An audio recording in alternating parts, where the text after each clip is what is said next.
I met Sergio, about 4 months ago, when, as part of a lunchtime meeting for the Association of Front Range Northern Museums, of which we're a member, Sergio's organization hosted our lunch meeting. It was at the Rocky Mountain Philatelic Library, and Sergio will certainly tell you more about that. And we just started talking, and we found out we had very similar experiences. Both of us had served in Vietnam with an infantry division. We actually served there at roughly the same time. We both were newly married, and both our wives were pregnant at the time that we deployed over there. And we served in the same basic area. Again, I have great respect because Sergio was an infantryman, I was a combat engineer. But our experiences in many cases were somewhat similar.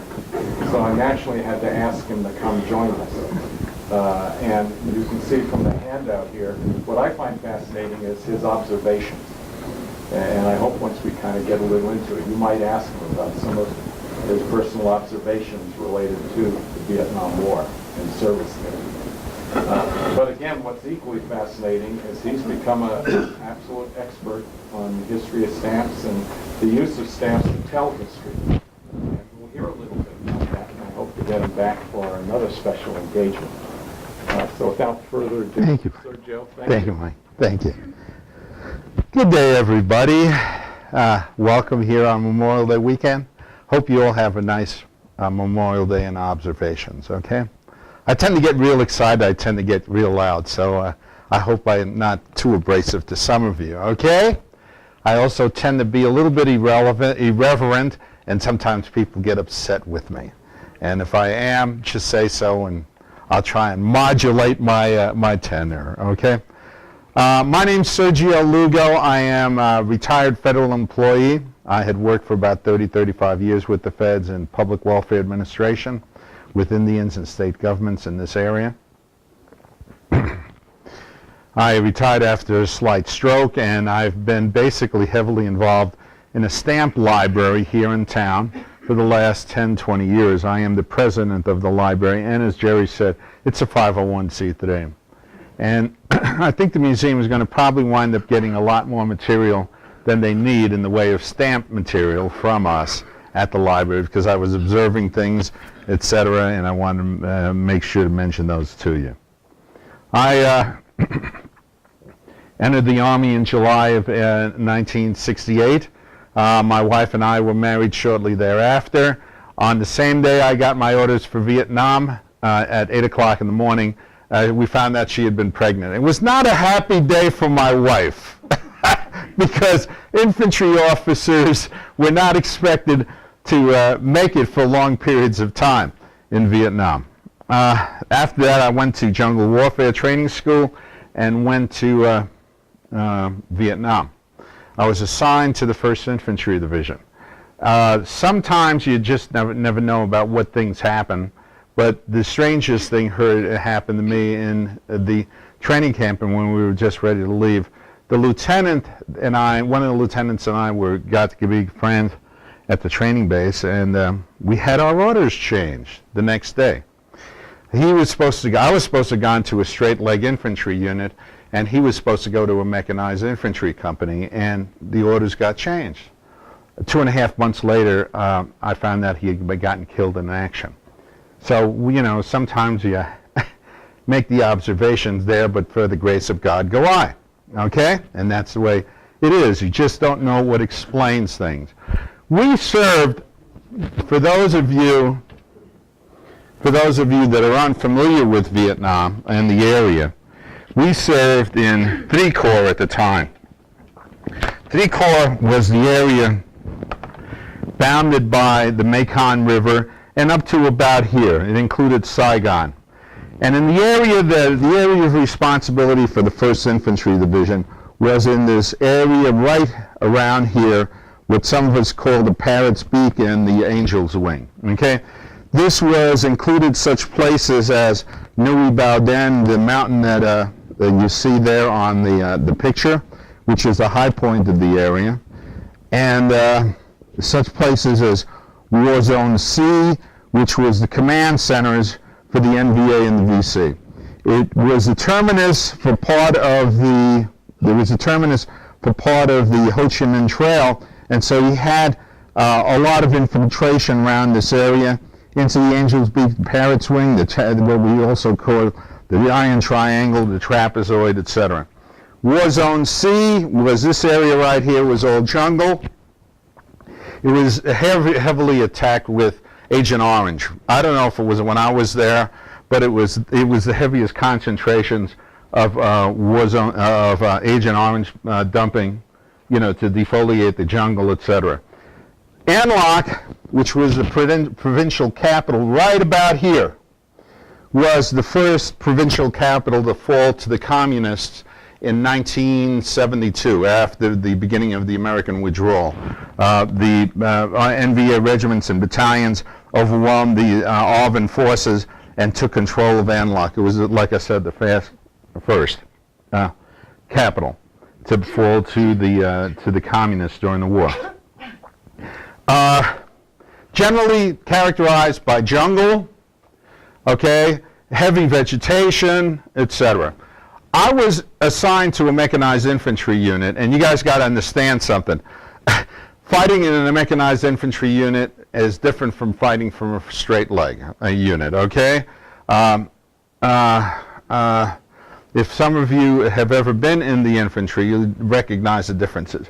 Marine Corps officers and Marines oftentimes considered mechanized infantry to be crazy, okay? Because you could be seen, you could be heard, you can be observed, you were fighting in tight quarters, in restricted area, etc., okay? Could you explain some of the vehicles and the type? Okay, most certainly. A mechanized infantry unit at the time consisted of 5 platoons of armored personnel carriers known as, what were they, M102s. You'll see pictures of, you'll see partial picture right there. Those armored personnel carriers were still being used as recently as Iraq. They had great survivability. They were a great weapon for transporting people and men into action. An armored personnel carrier unit basically consisted of about 4 personnel carriers per platoon, generally 5. What it consists of, it had, it didn't have much armor, but it provided aluminum the walls of about half an inch, no, about an inch, inch and a half. Stood about 6 foot, 7 foot high. Normal complement was about 10 men, okay, per platoon, okay, per squad, excuse me, okay. In the squad and the armored personnel carrier, it was generally topped by a turret with a 50 caliber machine gun, and that's the standard table of equipment, for a personnel carrier. But you'll find that the TOE, the table of equipment, the organization equipment, was generally violated in Vietnam. You have to understand this. You had not only a 50 caliber machine gun, but somehow we were always able to find 2 M60 machine guns that we could stick on the sides that provided additional firepower. Additionally, we also seemed to be able to scavenge up 105 millimeter recoilless rifles, okay? If you know what a recoilless rifle was, you didn't want to be around it, okay? Basically used for taking out bunkers and operations against entrenched troops. So our TOE was not normal, Mike. You'll find that to be the case here. Inside the carrier, most of us fought from outside the carrier. About, there was the driver at the left, there was the gunner, there was the squad leader or the platoon leader, or the platoon sergeant sitting on the left, right behind the gunner, and then there were the gunners in back. And then you had 5 men, if you had that many, inside the carrier who would disgorge from the carrier when operations began, when infantry attacks began. And they would serve generally behind and providing for protection and cleanup as the armored personnel carriers moved forward. Okay? Did I confuse you all? Didn't confuse you all yet. Okay. So I wound up there. We wound up, I couldn't believe it, within about 2 days we were in action, okay? And there were a lot of things that went on. I'm not going to get into all of it, okay, et cetera. There were lots of things that you remember and things you want to forget about, et cetera. But it was basically I don't know, how do I explain this? It was continuous fighting, but you had to get a sense of it. You had to get a sense of it. It always seemed to be about in 3-week spurts. You just went through lapses. You'd be breaking jungle, trying to, try and find the enemy, find, camps, etc. You'd be falling asleep on the armored personnel carriers.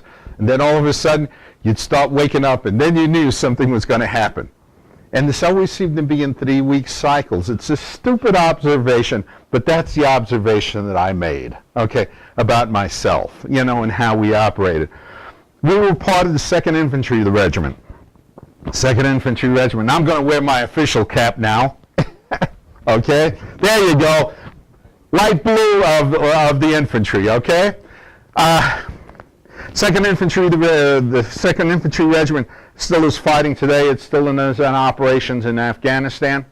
Our longest combat history of an American infantry battalion, going back to 1791. First of the battalions formed by the Republic in 1791, has probably, I believe, the most battle streamers of any United States infantry regiment.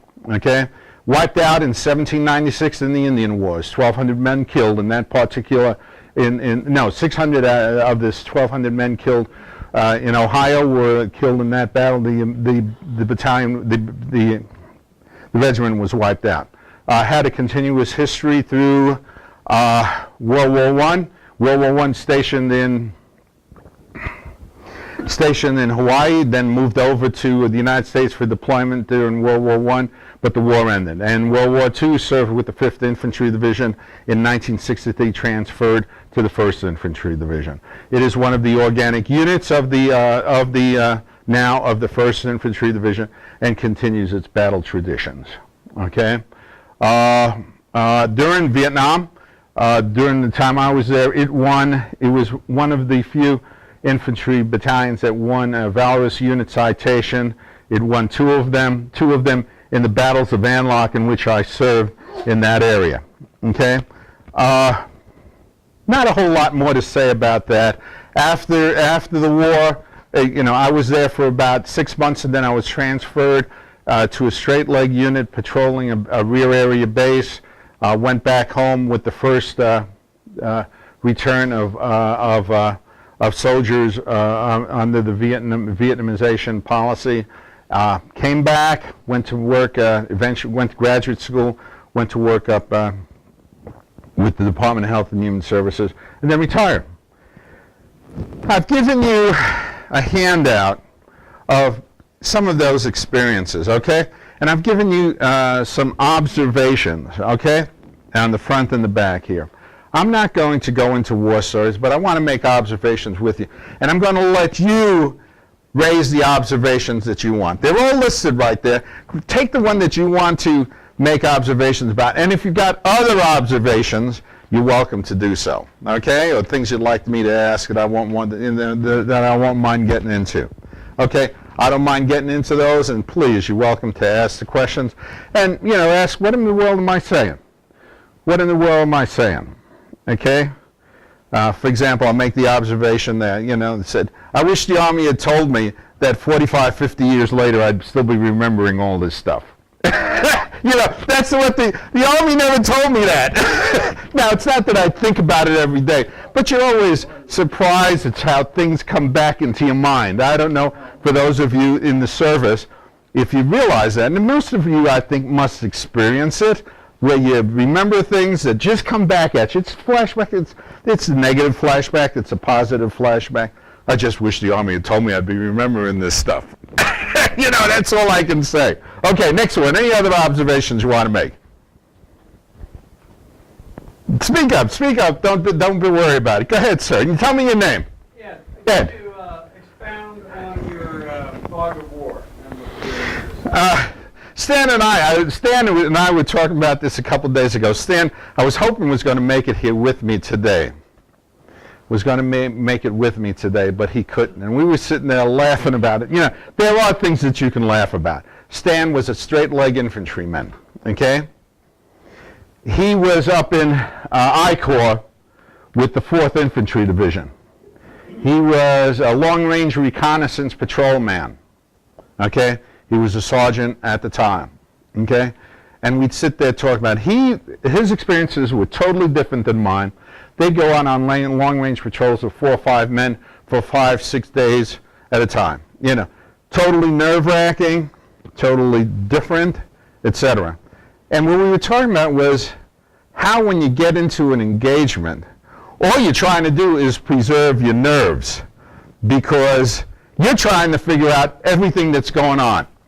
And you can't get a grasp of it. No matter how close you're there, all you can see is the area in front of you that you're fighting in, okay? And you're trying to understand what your men are doing over on the left flank, what your men are doing on the right flank, what the rest of the platoon and companies are doing along the line in a full-scale engagement. And then you got the communications pouring down your ear, you know, pouring down your head, you know, radio commands and commands coming through every place. And the men are trying to talk with you, and the gunfire is going off. And that's what I mean by the fog of war. You can't understand it. You can't get a clear perception of it. And he said the same thing used to happen to him when they'd get into a firefight. The fog of war was just absolutely amazing. You could not control anything beyond what you could immediately see. That magnifies as it moves up the line. Yeah, sure, commanders have got a fuller picture of everything, but they're being overwhelmed. Their senses are being overwhelmed with the decisions, the things that are occurring, the things that are taking place. It's not like the movies portray. It's not clear. It's not a clear conceptual idea of the action that's taking place. Doesn't happen. Movies make it sound great, but it doesn't happen. Anyone else care to expand on that? Anybody? Mike? Yeah, the thing we all recognize too is quite often you get an engagement and you have an initial impression of what's going on, and you come back and write your report. Yes. And stuff like that, and eventually you find out it was totally different. Yeah. Yeah. And you see the same thing today, whether you're talking Benghazi or something else. Initial reports that come back from engagement typically are totally wrong, incomplete, and in some cases you never really know. Never really know. It's just amazing. You're battling your senses continuously to try and figure out what's going on. The greatest sometimes, you know, it's the heroism and the things that are necessary, but just trying to keep control of your senses, try and figure out what's taking place. That's what I meant, Ed. You know, the fog of war it reaches from the lowest level of the squad and the infantry, you know, the infantry element, all the way up to the command post. You know, one of the engagements we were in, the confusion was so massive at the command level, the general's level, that mistakes were made. Okay, because they couldn't get a grasp of what was taking place among the infantrymen. Now, you've oftentimes heard that sometimes in Vietnam, generals wanted to be platoon leaders, okay? You oftentimes have heard that. I don't know how true that was. I don't know how true that was. You just hear about it, that they were trying to take on the job of the platoon leader, the company commander at the battlefield level. You'd hear about that. I never experienced it, but I don't doubt that it happened because the communications were so good that interference occurred, okay? I think you might have seen it more from the battalion command level. Yes, yeah. You get an engagement, and invariably you have the little loaches. Yeah, loaches and... in front of you, which typically has the battalion commander. Yeah. Who's trying to figure out what's doing and maybe trying to move some other platoons around to support you. But the biggest thing I remember is you never really knew where you were in many cases. Yeah. Here, I can look at the mountains, I can see exactly. Yeah. Once you've been dropped into a very dense jungle area, you don't know, unless you have a compass, even which way is north, south. Yeah. You can't see the hills around you. Don't have any landmarks. In areas, typically, we did not know anything about the terrain. The North Vietnamese, the Viet Cong, they knew it back to back. Yeah. They knew where every little hillock was, every little depression. So you're moving forward in a dense environment. So you have get ambushed. you have to recognize that happens. That happens. You just don't know. And the fog of war extends all the way up. It's a terminology that's very apropos. Go ahead, Ed. So what's the effective strategy for a platoon leader to best Shut out, high-level stuff, and just I don't know. write what's in front of you? I don't know. I have no idea. I'm not going to tell you the effective means. All I've tried to do is keep my nerves under tremendously stressful situations and try, and you may, excuse me, there are too many ladies here, to say the screw-ups I made. I remember one night, this is 3 months into it. Okay, it's 12 o'clock at night. We got to come in from the field where we have to go out. We're coming in with these huge, armored personnel carriers. And I sit there and say to the radio operators on my square in my platoon, get the men inside the truck, inside the armored personnel carriers, okay? Real smart move, right? My platoon sergeant comes back and says, Lieutenant, 3-6, you're making a mistake. What do you mean I'm making a mistake? They said, the men are worried not about getting shot up by the Orphans, because the Orphans were notorious for opening up on any noise coming in, and here would be this company roaring in. I was at the point, and they'd open up on us. And my platoon sergeant says, they're not worried about that, sir. They're worried about mines, because the mines would sure blow them up. So I said, okay, you're right. Got him out. You made stupid mistakes like that. You had to learn. You just didn't know. You did have to learn and listen to your platoon sergeants if you had to, and your NCOs. Anyway, other observations? Anything else? Go ahead, ma'am. And your name is? Nancy. Nancy. Never felt like the U.S. losing the war. Our forces didn't lose the war. Yeah, they didn't. This is a very personal feeling. Look at these statistics on, oh, you don't have that. Here. Mike, would you mind distributing this?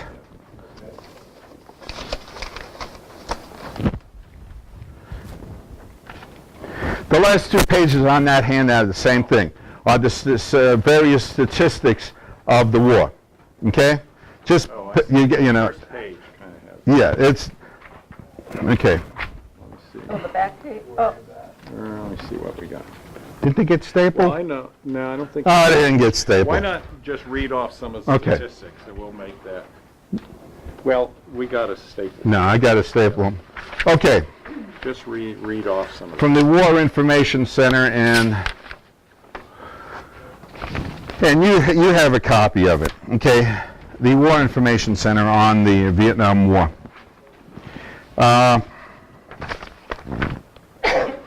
There's a caption called Winning and Losing.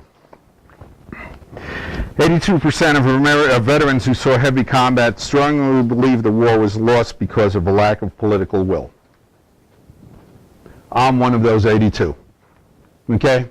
We didn't lose the war.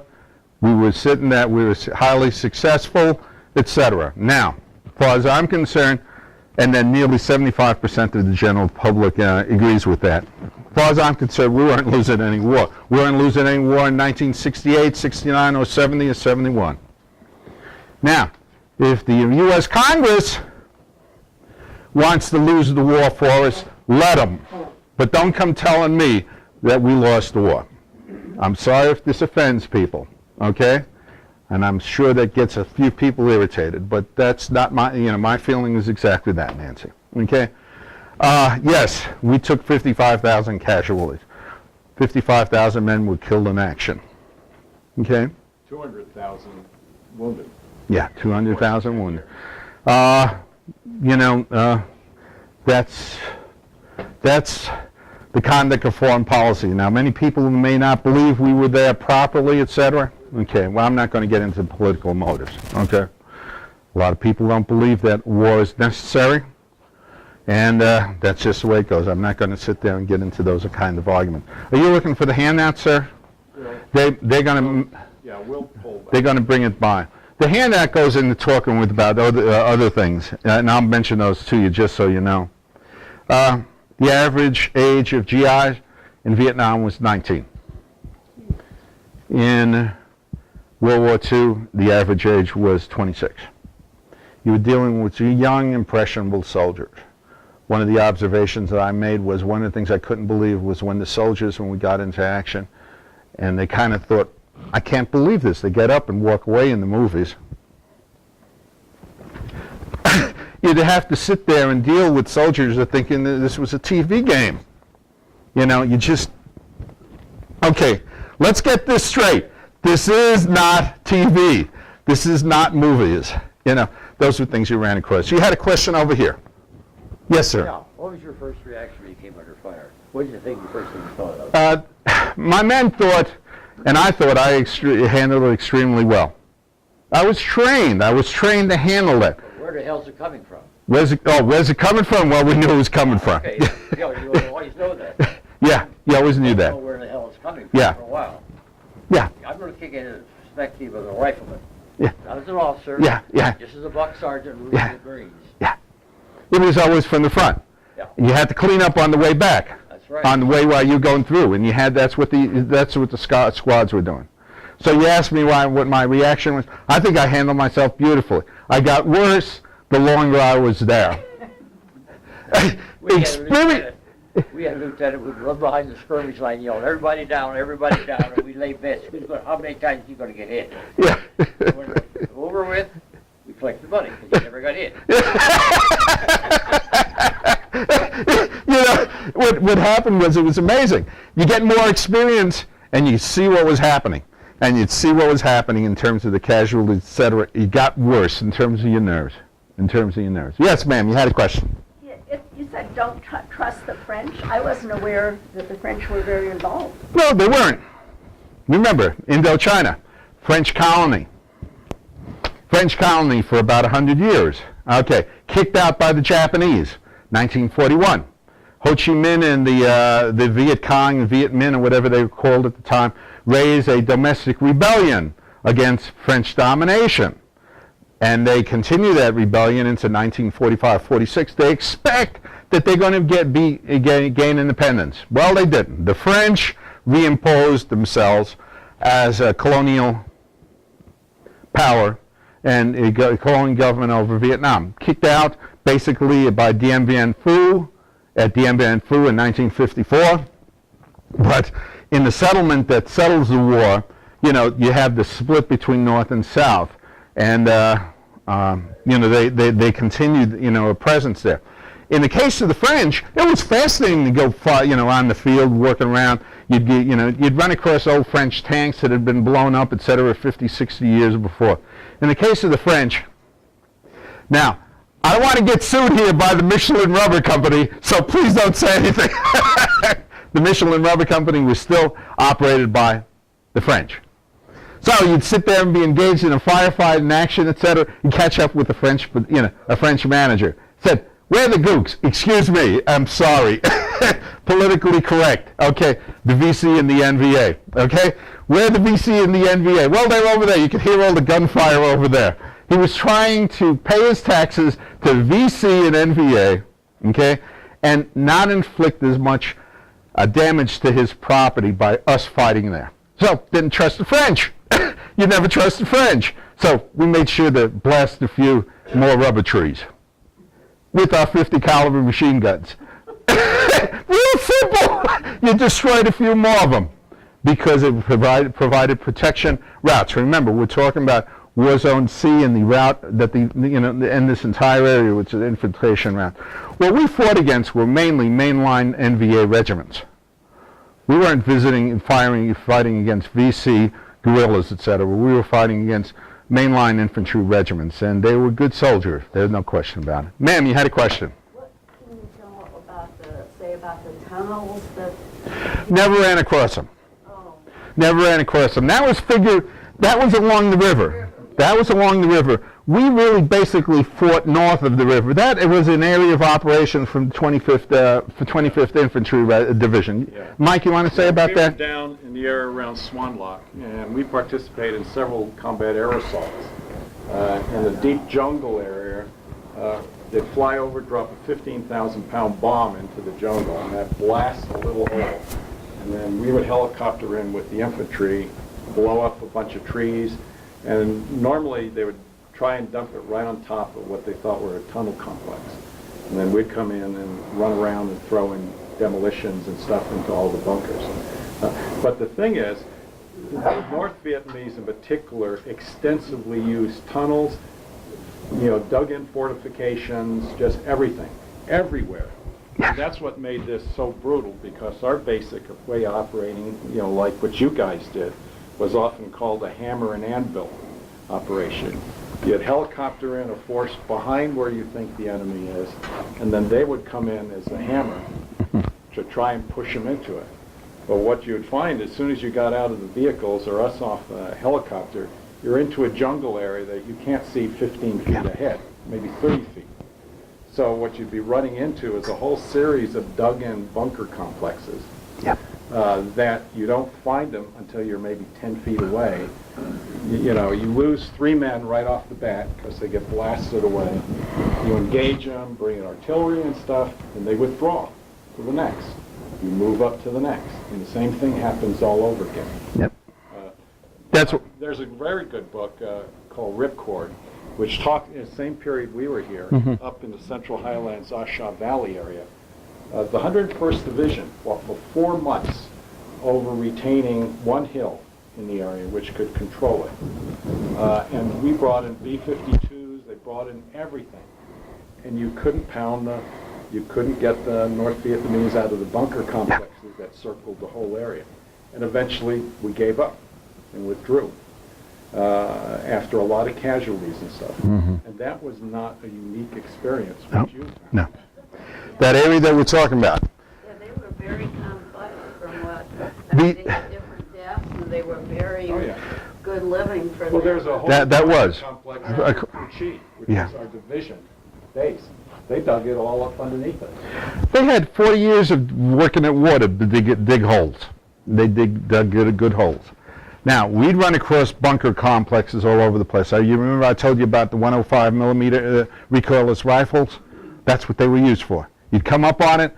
I wasn't going to risk men going into that bunker, just to prove a point. We'd blast it first. I didn't want to go into the complex after we went into it, after bunkers, but I had plenty of men that loved to go into the bunkers after we had blasted it because they were looking for souvenirs.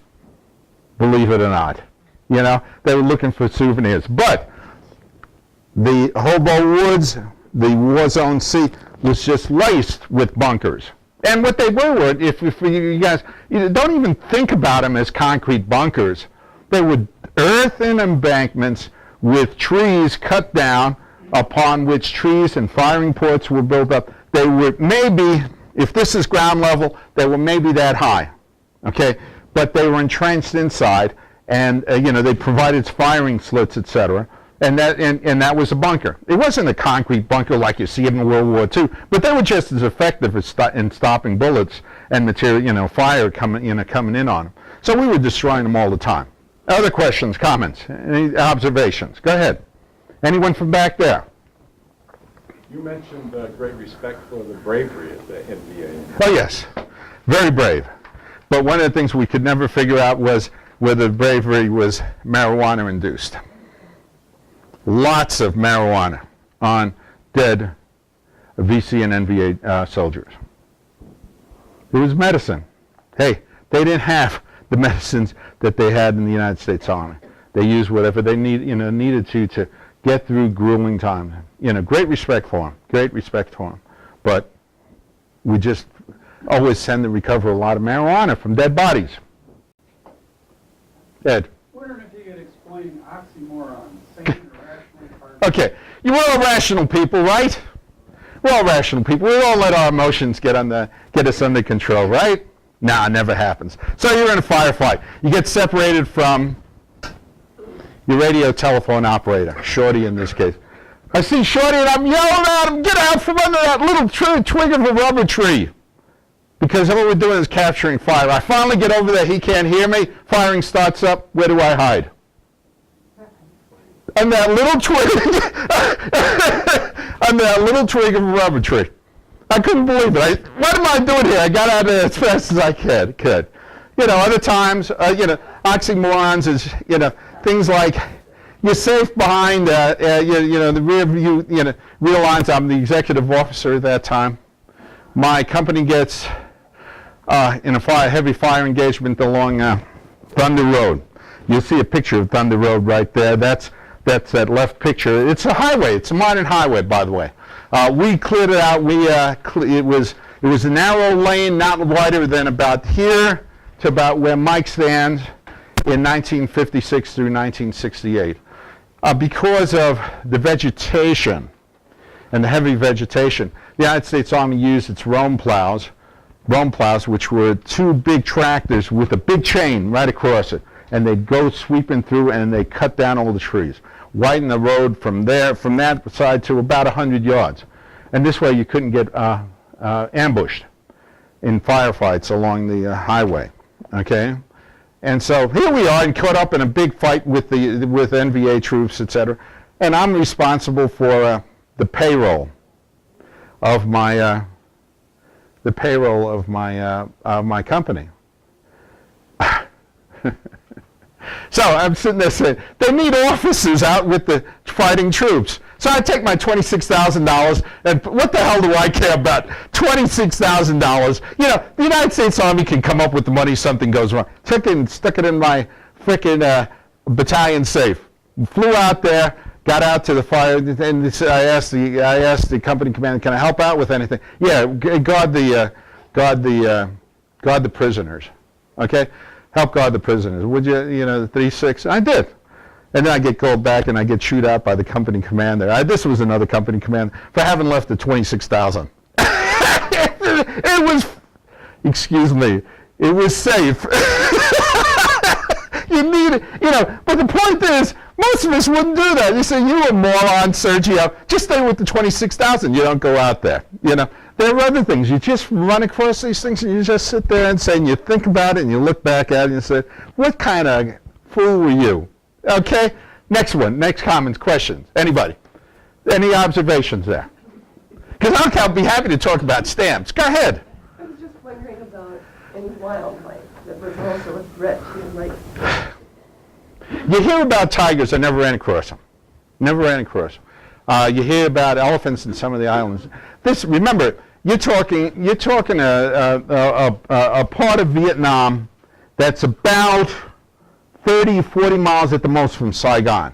This was heavily developed area, except for the jungles around the border, okay? So I never ran across any, okay? Never ran across any, no wildlife. But there is poisonous, both snakes, scorpion type, lots of insects. Yeah, lots of insects, but those were not things that affected us, okay? Other observations? Any other observations that you see on there that I've made any remarks about? Be happy to raise them. You know, I'm sorry if you think of some irreverent in some ways. I think one thing I would like to comment on your thing, that the Army, you know, the armed forces didn't lose the war. And I agree with them totally. I mean, we raised our hands, we said we'd serve our country, and we went off and did what was best, or that we were told. Overall, I think the approach to the war and our understanding of both the political, the historical, everything that went on there, we knew nothing about. Yeah. At the senior leadership level, and I think down to the general level. Same way I think in our approach to Iraq and Afghanistan. None of us knew anything before going over the long-term history, the political stuff, what's going on, and you know, we couldn't have kept up the tempo that both he and I experienced and later on came on. Plus, you're fighting a much different war than World War II. And in particular, one side could control very closely any news or anything. You could be certain the North Vietnamese leadership never told any of their people kind of what's going on, particularly for losses. Down in our area, you had embedded with you in many cases news, you know, people from the major news circuits who are recording very clearly. You know, after a major battle, you know, within 6 hours, you had it on nationwide TV that you're involved in a major battle and you had 200 casualties and all this stuff, and you saw pictures, you know, of wounded soldiers and dead, stuff coming back. In a democracy, how long do you think you can keep that up without, a clear picture of what's going on. And plus, everything that was going on in Saigon in the government. You had, 3, 4 different coups going on at the same time. A lot of corruption, it was a mess. But I think none of us, you never thought of that down at, that level. Your view is exactly what's in front of you, what's your men, what's the next mission. Let me express to you this a little bit differently from what Mike is saying. What was awfully discouraging was you'd be fighting a battle there same time 6 months later. Yeah. You were fighting over that same territory. What we never, and let me explain to you, I made the observation in one of these. I had a fascinating conversation with a full bird colonel who was retiring from the Army when I was in Norway. The only time I was in Europe, my wife is of Scandinavian descent. And we were standing there at a rain-soaked bus stop, and he was waiting to get on with his family. He asked, "What you doing here?" So I'm visiting. I didn't know he was a colonel. We're visiting before I retire. "Oh, what are you retiring from?" "Oh, the United States Army." And then he tells me what it is, and and I'm quizzing him. So I'm sure he's thinking, what kind of spy is this guy? So we got to talking. Turns out he was a lieutenant in Vietnam. And I said, "Colonel, I want to hear from you about the different observations that you had about the wars." And the only thing he said really was, the main observation was this: in Vietnam, you were fighting at small-scale infantry unit levels, squads and squads and platoons, and maybe companies. Two times in the war when I was there, I saw the entire battalion. It was incredible. It was incredible. As far as you could see to the right, as far as you could see to the left, in the jungle, the full battalion spread out in line formation, basically beginning an assault. That was the only time I ever saw anything like that. So I said, "Yeah, you didn't have anything like that in Iraq."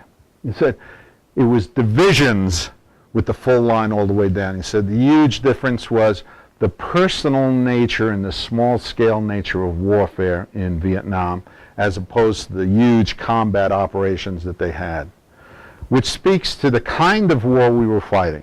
It was a guerrilla war. The VC and the NVA were always resilient. They had a long-term goal in mind. They had that goal from the time Ho Chi Minh and his followers decided the French were not going to give up until they won the war, if you want to put it that way, in 1974. Okay?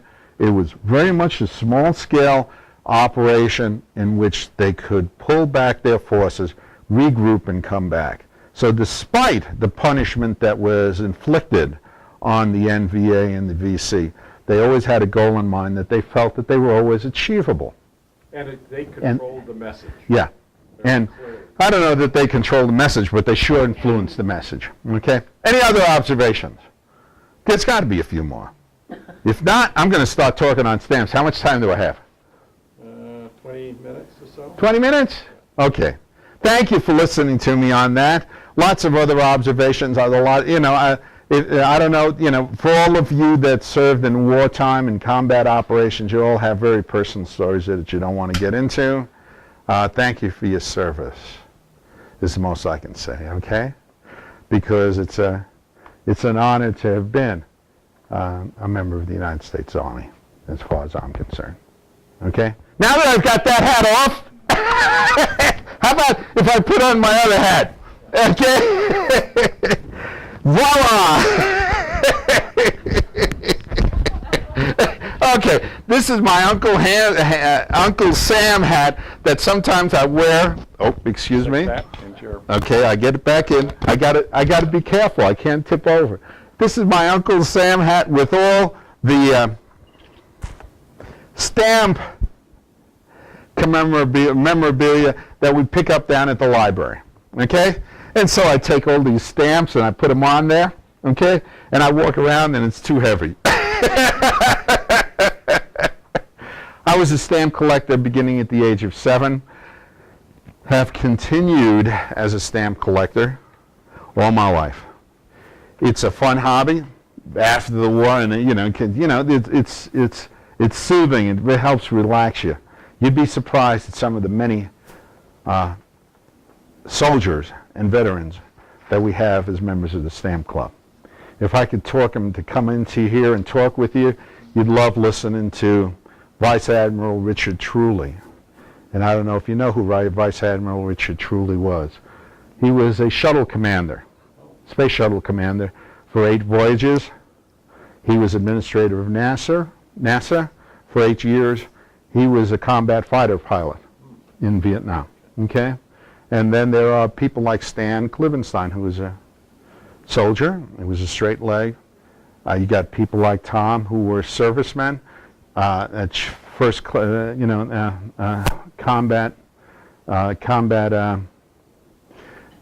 command sergeant majors, and other officers. You've got medics, okay, in the library. And, we usually don't talk about these things in front of other people. We just don't. You just get together and you can relate to others that know about this stuff in private conversation.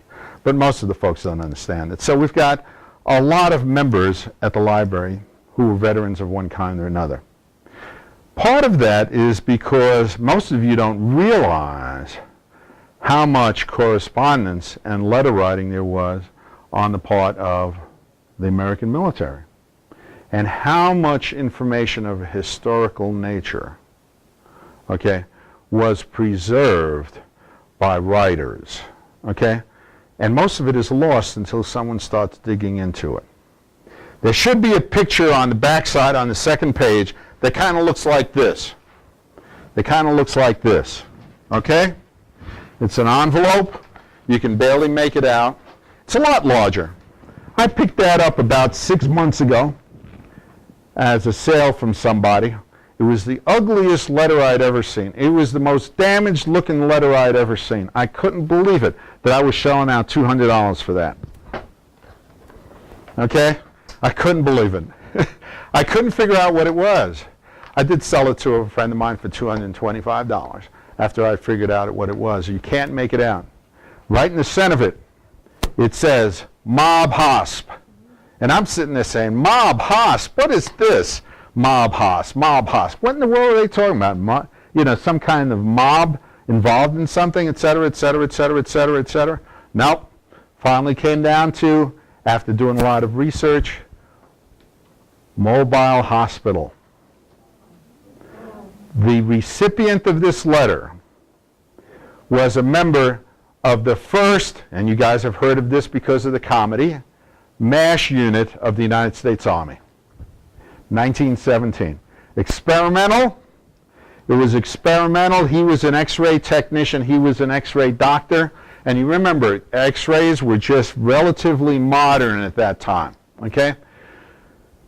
X-rays had been introduced in 1896. The United States Army took strong interest in it. Okay? Because of, hey, you get foreign objects in your body, you want to get them removed. Shrapnel and stuff along this line, and the X-rays did that. First report on the dangers of radiation was written by an Army doctor in 1901. Just goes to show you how heavily it was starting to use. And his report set the stage for, guys, we're dealing with something here that we have to be very careful with because we don't know. By 16 years later, they had gotten to the point of establishing X-ray units. And in this case, convincing the American Expeditionary Force commanders that they should take mobile hospitals out to the field so they could provide service much more quickly. This soldier, this captain, was a member of the first mob hospital. I just was astounded that I'd gotten that. It was a terrific piece. Most of us would not have learned anything about these kinds of things. I got a hold of the chief historian of the medical division. He got me a picture of the guy in his unit. It was just wonderful. These are opportunities that you find by expanding through and looking through stamps. Now, because of the long history of the American military and the long history of writing, you'll find a lot of material that you can find out there. Our library has tons and tons of resources dealing on, can I take off my hat because I feel I'm going to fall out of balance? Okay, I'm going to pass around some books to you. Most of you aren't going to be able to relate to them, but maybe some of you will understand some of the things. Here is a book, an exhibit that I put together on the issues of Vichy France. All of you familiar with Vichy France? It was the puppet government established after the fall of France in June of 1940, administered by out of Vichy France, and they administered the remnants of the empire. This is war situation, and you have war correspondence between the colonies and the homeland, that is France. This is in 1941, 42, and early 43. Finding covers, what we call envelopes, during wartime situation in that instance is extremely rare. And I've always kind of made a study of trying to find these things. Now, most of you could care less about that, but there are other avenues to explore. How about postal history and cards of something called the Big Red One, okay? And there are several exhibits like this throughout the country. This is one of the weaker ones. I've not been able to expand it. But here I've tried to make an effort to find material related to the Big Red One, the 1st Infantry Division, and its organic regiments. In this case, I've been able to get a cover, an envelope, the earliest piece I've got, from bandsmen, okay, with the 2nd Infantry Regiment serving in Cuba in 1898, okay? You find this stuff and then you start relating it into tales and stories and how they reflect what was going on, okay? Another one, okay? Sorry to bore you with this stuff, okay, but I figured this would be a little different from you. We have lots of correspondence of one kind or another from the YMCA, okay, in the Spanish-American War. You all have heard about the YMCA, okay? Begins in the 1860s. Begins in the 1860s. First fraternal organization to recognize the need to provide services to soldiers in the United States Army. They were known as the U.S. Christian Commission in the 1860s. What they sent out were pastors and packages to help alleviate the conditions of soldiers. And so then you'll find letters from people that were writing about the Christian Commission, pastors and religious men. And, you know, the spiritual aspect of this stuff is extraordinarily important to combat soldiers. You might have seen the observation that I made in the never saw so many men going to religious services in Vietnam. They all knew this was important. If it wasn't important the rest of their lives, there it was important, you know. And they didn't have to be forced to. They didn't have to be prodded. They showed up at religious services because you didn't know when the next one, you know, when you were going to be the next battlefield casualty. Okay? So, you understand that with respect to the fraternal organizations and the social organizations, they began playing a role in the American military as early as the 1860s, the first one being the YMCA. YMCA got attacked heavily in World War I and World War II because of certain corrupting influences, not using this stuff, etc. Just like the American Red Cross, by the way. American Red Cross is frequently accused of this, that, and everything else. Well, they're such a huge organization, etc. I turned and became a specialist in World War I social welfare organizations. It started because of a cover I ran across, and I'll see if I can find it for you. Oh, it's right there.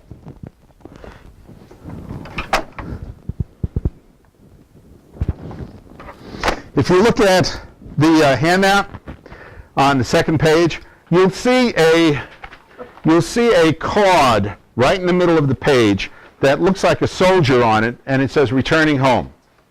And you'll see a Jewish Star of David on it, okay? Right about, flip the page over if you wouldn't mind. Oh, right there, the black one, right there, okay?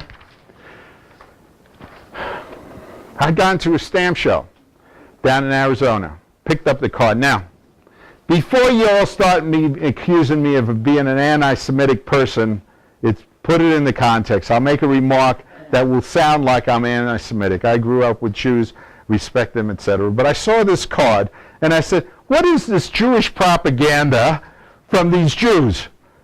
And I look at it, I'm looking at it, and I said, there's something not right here. I don't understand this. So that started me on investigating what this was all about, because I couldn't believe this card. This card was saying this Jewish person, soldier, was returning from World War I. And I said, what is this? We all know that Jews didn't serve in the First World War. Got news for you. 240,000 Jews served in the First World War. 3 won Medals of Honor. 700 was distinguished for their bravery. If you're familiar with the story of the Lost Battalion, which was a prominent incident in the First World War, the commanding officer committed suicide there. You know, he committed, I can't remember his name right now, when he was on a cruise jumping off the ship because of what had happened. Jews distinguished themselves in the First World War. Okay? It was their first opportunity as a huge group to do so. They had served in battles in the army forces of the United States. I found out from that card that there were Jews, and many of them. And the reason I found that out was the backside of it was printed on, it had a cancellation saying United States Navy.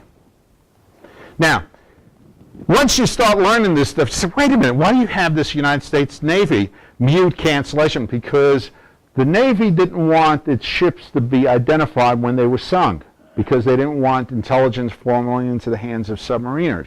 Okay? So they canceled them in the United States Navy. I looked at the card, I looked at the regiment, and said, wait a minute. I recognize this regiment, this division. It was the 42nd Infantry Regiment, the division. It was the one that, MacArthur commanded in the First World War.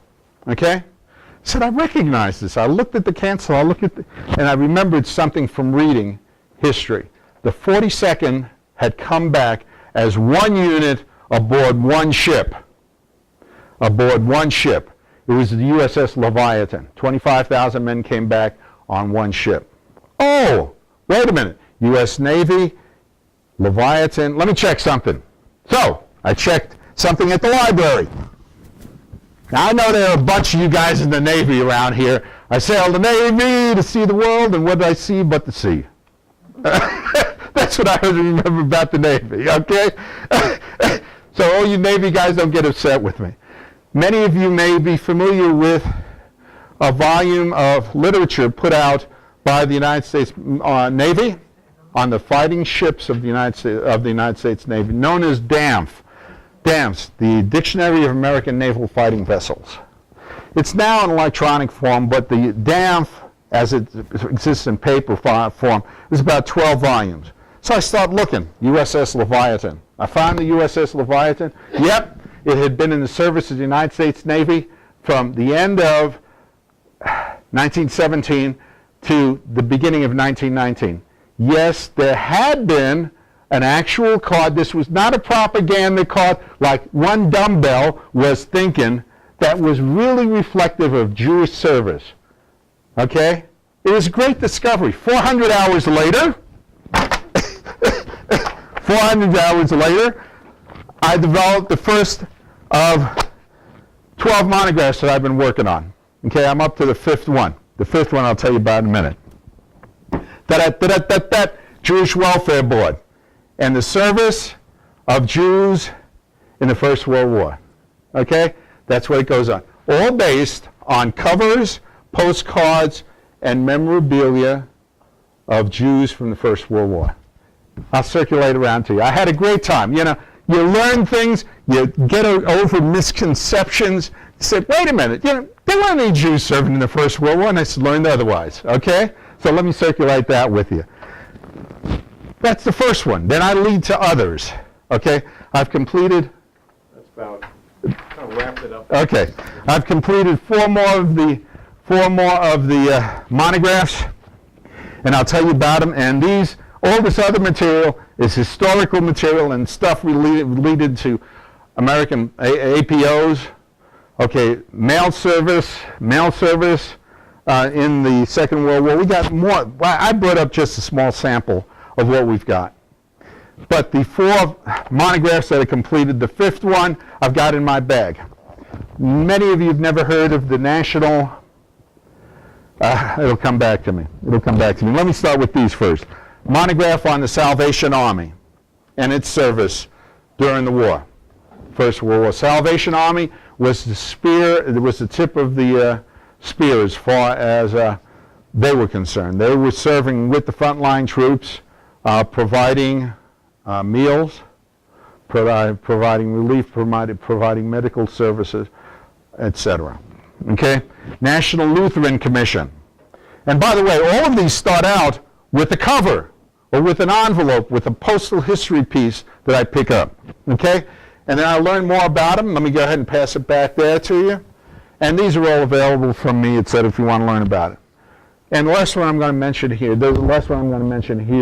is the American Library Association.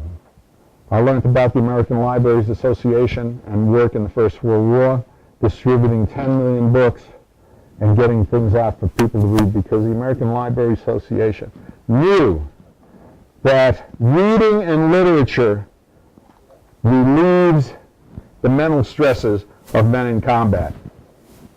I learned that as an observation that I made in there. When we served in the armored, when we served in the platoon, we served in the armored, mechanized corps, I could carry around books in the armored personnel carrier, and I could read at night, when we weren't doing anything. Just make sure the light didn't escape, okay? Just make sure the light didn't escape.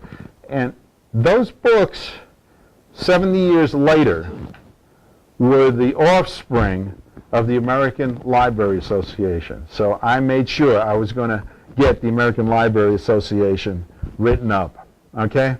I've taken up enough of your time. I hope I haven't bored you. I think you'll find this is all fascinating stuff.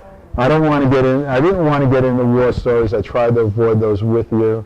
Everyone have a wonderful Memorial Day weekend, okay? Thank you. Thank you.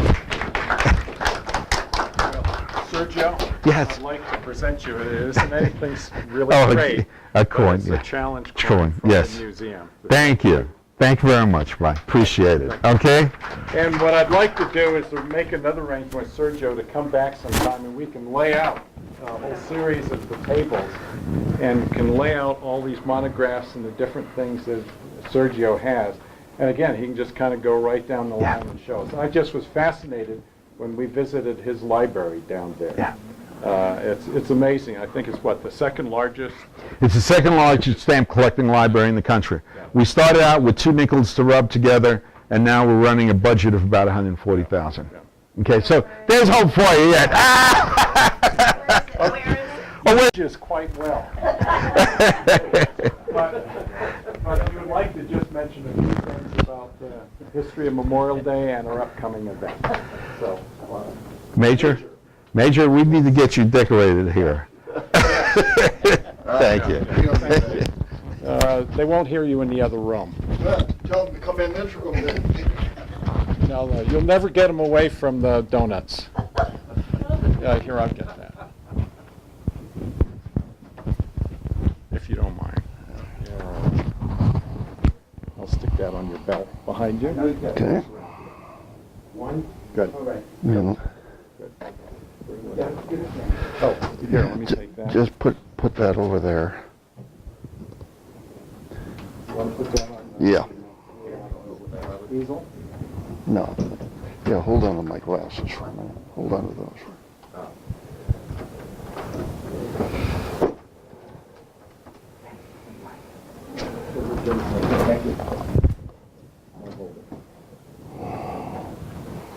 You all right?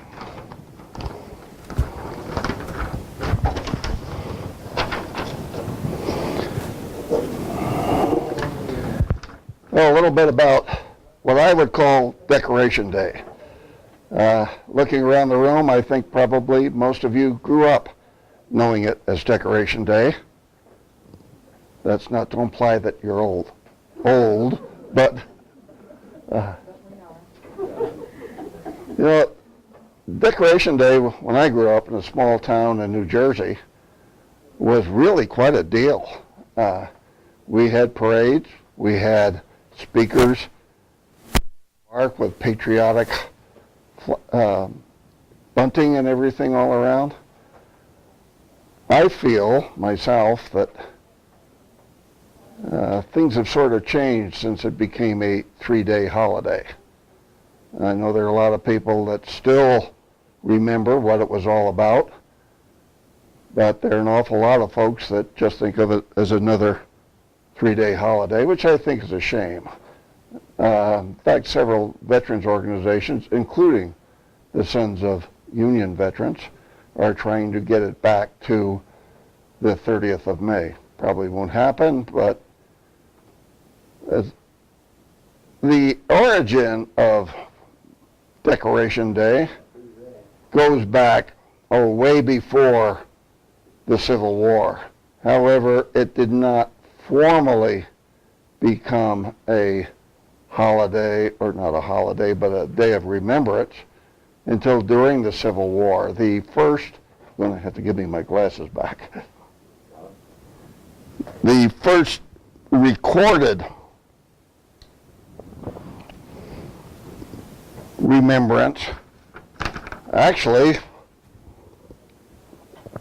was in June of 1861, when ladies in the South, Virginia specifically, decorated the grave of a Confederate soldier.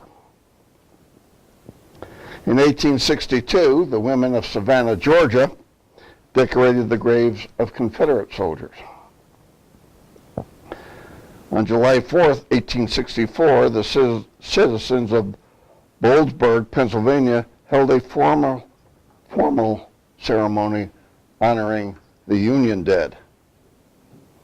By the end of the war, the women of Columbus, Mississippi, laid flowers on the graves of both Union and Confederate soldiers buried in the city cemetery. That was April 25th of 1865. The war was just coming to an end. Incidentally, April 25th was, and still is in some cases, observed in the South as the Confederate Memorial Day. The first major post-war observance in the North was held in Waterloo, New York, on the 5th of May, 1866. This sort of started a remembrance celebration throughout the North, but as I mentioned, the South sort of had a head start on this.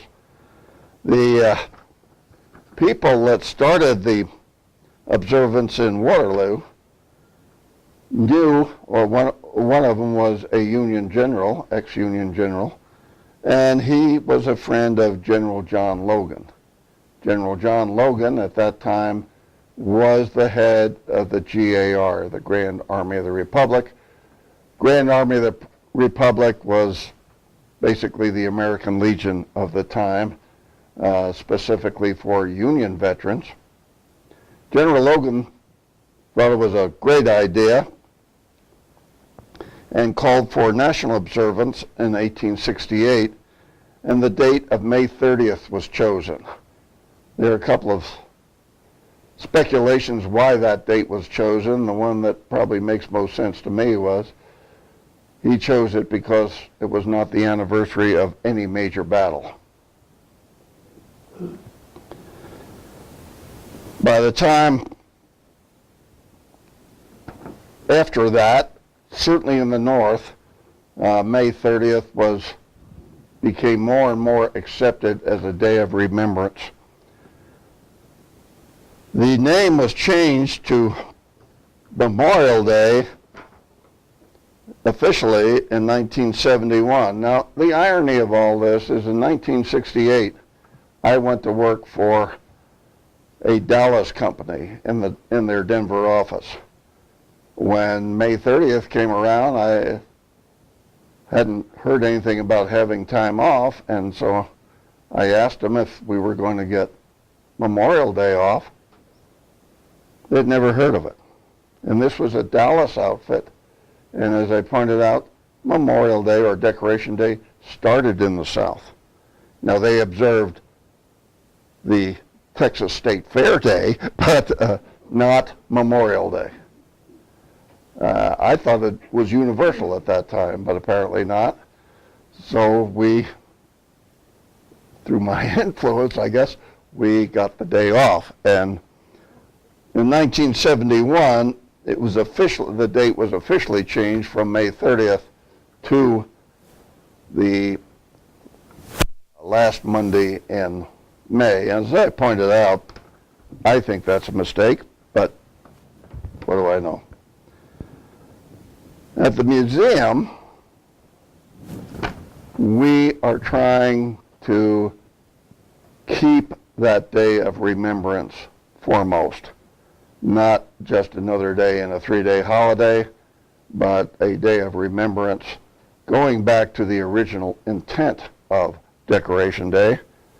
And as I think Jerry mentioned earlier on Monday, we are celebrating Memorial Day with a picnic in the Broomfield County Commons Park, which is on Sheridan Boulevard and Broomfield Commons Drive, starting at 11 a.m. and going until 1 p.m.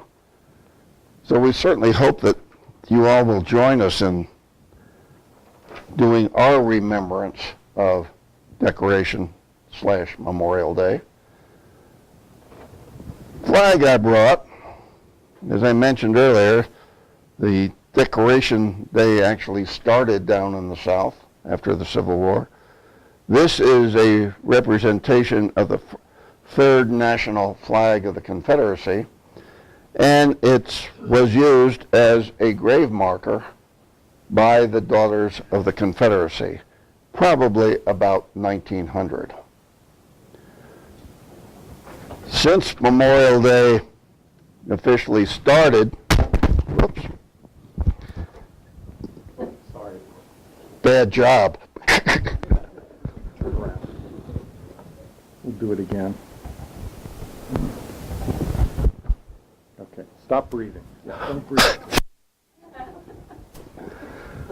Since Memorial Day started, semi-officially anyway, to honor the Civil War dead, I brought a pistol and holster belonging to a Union captain who was killed during the Civil War.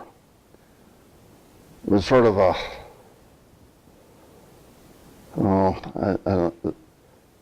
ironic death. He was wounded in a skirmish in Rosedale Bayou, Louisiana in 1864, was put in an ambulance, taken to the rear.